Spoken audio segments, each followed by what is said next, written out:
Somalia has rejected what it called an illegal agreement signed on Monday between its breakaway region of Somaliland and Ethiopia. Following an emergency meeting on Tuesday, the Somali cabinet said the pact has no legal force and would endanger regional stability. Somalia also recalled its ambassador to Ethiopia.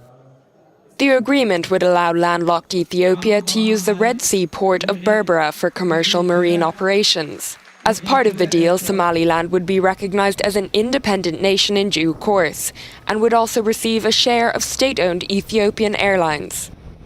Mogadishu has called it a clear violation of the country's sovereignty, and said that Somaliland remains part of Somalia under the Somali constitution.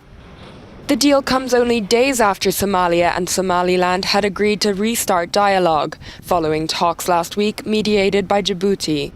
President Hassan Sheikh Mohammed will address Parliament later on Tuesday.